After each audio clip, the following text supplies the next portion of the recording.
ہو رہی ہے. تو یہاں کلیئرلی اب اس کو انیشیٹ کر دیا گیا.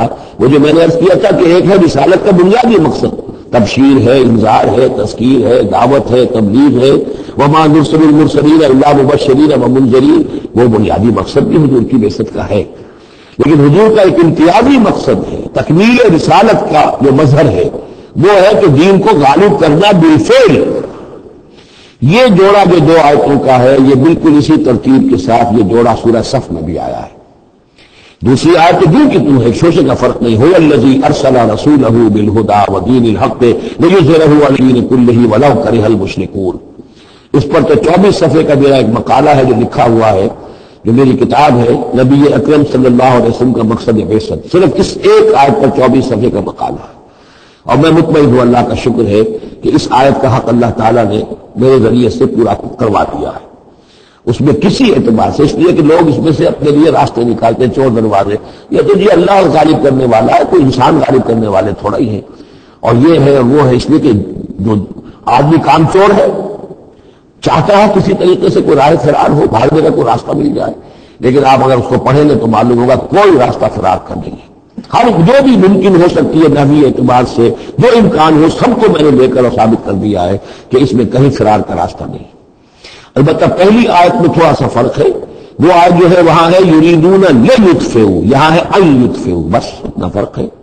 بافواہہم یریدون لیطفئوا نور اللہ بافواہہم، یریدون ان یطفئوا نور اللہ بافواہہم.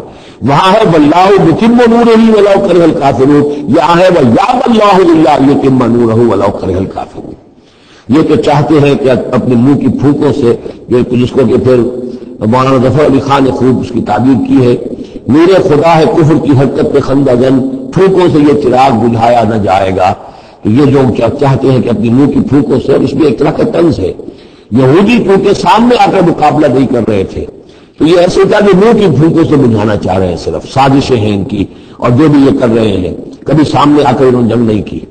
یریدون ان یطفئوا نور اللہ بافواہہم واللہ متم ویابی اللہ الا ان یتم نورہ ولو کرہ الکافرون. هو الذی ارسل رسولہ بالہدی ودین الحق لیظہرہ علی الدین کلہ ولو کرہ المشرکون. یا ایھا الذین آمنوا ان کثیرا من الاحبار والرہبان لَيَأْكُلُونَ أَمْوَالَ النَّاسِ بِالْبَاطِلِ وَيَصُدُّونَ عَنْ سَبِيلِ اللَّهِ وَالَّذِينَ يَكْنِزُونَ الذَّهَبَ وَالْفِضَّةَ وَلَا يُنْفِقُونَهَا فِي سَبِيلِ اللَّهِ فَبَشِّرْهُم بِعَذَابٍ أَلِيمٍ. یہ آیت بھی بہت اہم ہے، اس لیے کہ جو مسلمان امتوں کے اندر علماء اور احبار اور صوفیاء، یا آپ ایک لفظ استعمال کریں مذہبی پیشوا، جو بھی ایک طبقہ بن جاتا ہے، اگر ان میں دنیا کی محبت اور مال کی محبت آ جائے، ایک عام کاروباری آدمی ہے، دنیا کا کاروبار کرتا ہے، اب ظاہر بات ہے حلال ذریعے سے کما رہا ہے، اچھا کھائے اچھا پہنے، ٹھیک ہے، کوئی جائیداد بناتا ہے، کوئی حرام کام نہیں ہے، اس کی اولاد کو منتقل ہو جائے گی. لیکن یہ کہ دیش دین کی خدمت میں لگا ہوا ہے. اب اسے فرض کیجئے کوئی ہدیہ دے رہا ہے، کوئی اس کو اگر فرض کیجئے تحفہ دے رہا ہے یا کسی طریقے سے، تو دین کے لیے دے رہا ہے. اگر یہ لوگ بھی اپنے پاس دولت جمع کریں، اگر یہ اپنی جائیدادیں بنائیں، تو یہ بدترین انسان ہے آسمان کی چھت کے نیچے کی. یہ سمجھ لیجیے اچھی بات. عام آدمی کے لیے قانون اور ہوگا. اس حدیث کو ذہن میں لے آئیے. حضور نے فرمایا یوشک ان یاتی علی الناس زمان، مجھے اندیشہ ہے لوگوں پر ایک وقت ایسا آ جائے گا. کیسا آ جائے گا؟ لا یبقی من الاسلام الا اسمہ، اسلام میں سے اس کے نام کے سوا کچھ نہیں بچے گا. ولا یبقی من القرآن الا رسمہ، قرآن میں سے اس کے رسم الخط کے سوا کچھ نہیں بچے گا. مساجدہم عامرۃ، ان کی مسجدیں آباد بہت ہوں گی، شاندار ہوں گی.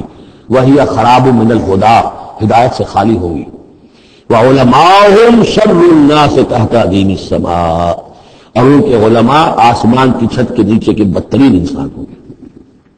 من عندہم تخرج الفتنۃ وفیہم تعود، انہی میں سے فتنہ برآمد ہوگا، انہی میں گھس جائے گا.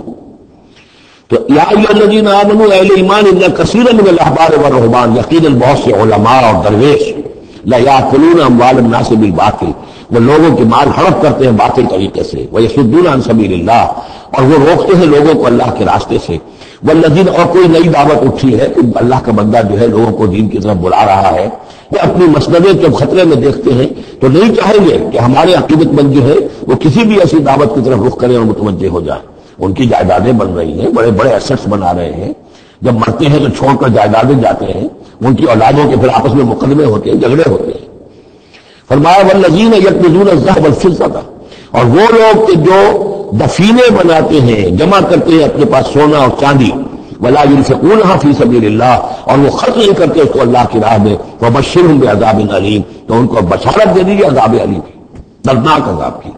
یوم یحمى علیہا فی نار جہنم، جس دن کے ان کو تپایا جائے گا ان چیزوں کو جہنم کی آگ میں، فتقوا بها جباہهم، اور اسی سونے اور چاندی کو تپا تپا کر اس سے پھر داغے جائیں گے ان کے ماتھے بھی، وجنوبہم، اور ان کے پہلو بھی، وظہورہم، اور ان کی پیٹھیں بھی، ھذا ما کنزتم لانفسکم، یہ ہے جو تم نے کنز کیا تھا اپنے لیے، جو دولت جمع کی تھی، جو خزانے بنائے تھے، فذوقوا ما کنتم تکنزون، تو اب مزہ چکھو اس کا جو تم نے کنز بنایا تھا۔